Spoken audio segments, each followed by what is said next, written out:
एक हिंदू भाई की बारात निकल रही थी, तो उन्होंने अपने बाजा और जितने डीजे बज रहे सबको रोका और पहले ख्वाजा गरीब नवाज के दरबार पर जाकर हाजिरी दी। हम उनके साथ है, ख्वाजा गरीब नवाज को हम मानते हैं। मुस्लिम समाज के लोग छोड़ के अन्य लोग जो है नॉन मुस्लिम, उनका भी बहुत अच्छा रिस्पॉन्स आता था। आपसी भाईचारे का पैगाम लेकर वो देवभोग से गया हुआ था और अजमेर में उसने चादर चढ़ा के अमन शांति की कामना करके वापस लौटा है। समाज के लिए और प्लस हमारे देवभोग समाज के लिए गौरव बात है।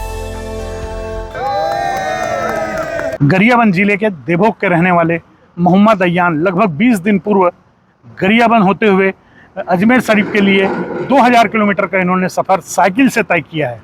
इस साइकिल से तय करने पर उन्हें किस तरह की दिक्कतें आई, परेशानी आई, इस सब बारे में जानकारी तो लेंगे ही, साथ में हम ये भी जानकारी इनसे लेंगे हम कि आज जो सोशल मीडिया के माध्यम से जो चल रहा है अजमेर शरीफ को लेकर के, वहाँ की स्थितियाँ क्या है, हिंदू मुस्लिम भाइयों के बीच में किस तरह की बातें वहाँ हो रही है, किस तरह का माहौल नज़र आ रहा है, क्योंकि सारी बातें हम यहाँ से बैठ के सोशल मीडिया पे देख रहे हैं, न्यायालय तक की बात जाने की हो रही है, लेकिन वहाँ के लोगों के बीच में आपसी भाईचारा कितना मजबूत है, किस ढंग से पनप रहा है, या कुछ फर्क पड़ा इन दोनों के बीच में, हम ये जानना चाहेंगे।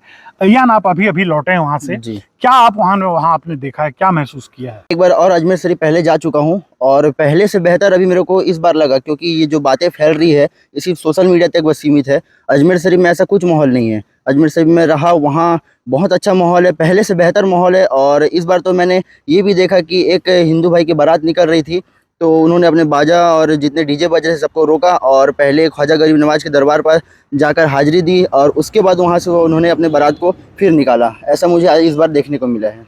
वहाँ के लोगों के बीच में आपस में क्या चर्चा है इन मुद्दों को लेकर? वहाँ के लोगों के बीच में आपस में ये चर्चा है कि सभी की आस्था जुड़ी हुई है ख्वाजा गरीब नवाज से। हिंदू, मुस्लिम, सिख, ईसाई सभी उनके दर पे जाते हैं, हाजिरी पेश करते हैं और वहाँ से अपनी मुरादें को पूरी करते हैं। और इस जो बात है इसमें उन्होंने अभी भी यही कहा है कि हम उनके साथ है, ख्वाजा गरीब नवाज को हम मानते हैं और ऐसा कुछ नहीं है।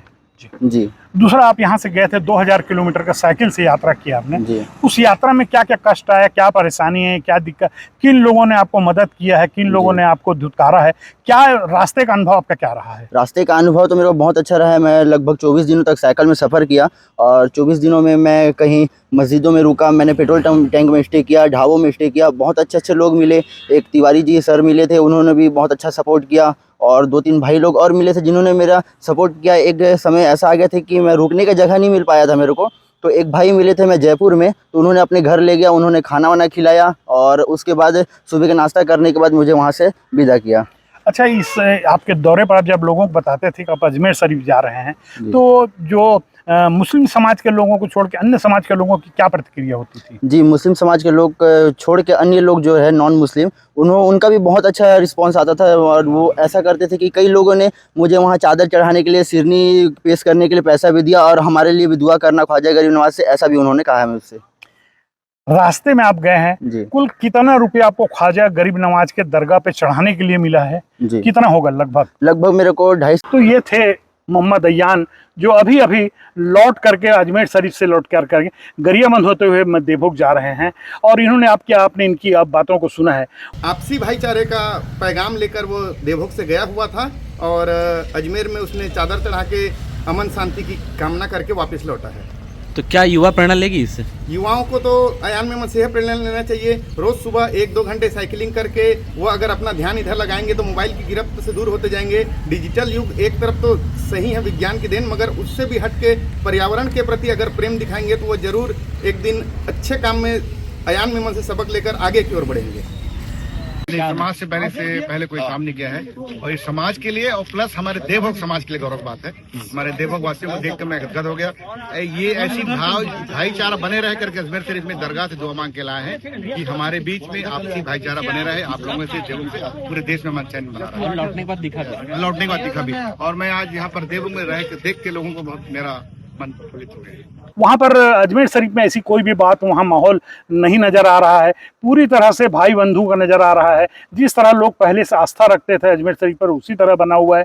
साथ ही एक विशेष बात ये भी आज अय्यान ने कहा है कि अगर एक हिंदू भाई का बारात अगर उस क्षेत्र से गुजर रहा है तो वो अपनी बारात को रोक करके अगर वो अजमेर शरीफ की दरगाह पे जा रहा है, यह इस बात को सिद्ध करता है कि लोगों के बीच में किस तरह आस्था आज भी कायम है और वहाँ पर हिंदू मुस्लिम भाइयों का आपसी प्रेम कितना तगड़ा और मजबूत है, कि वो अपने आप को इस तरह पाते हैं कि और वो इसी तरह से बने रहना चाहते हैं, उनके बीच में मनमुटाव नहीं चाहते। वो ये सोशल मीडिया एक तरह से कहीं भी अपनी बातों को कुछ भी ले जाकर पेश कर रहा हो, लेकिन एक अयान की जो बातें वहाँ की वास्तविक स्थिति बतला रही है कि क्या वहाँ की वो स्थिति थी।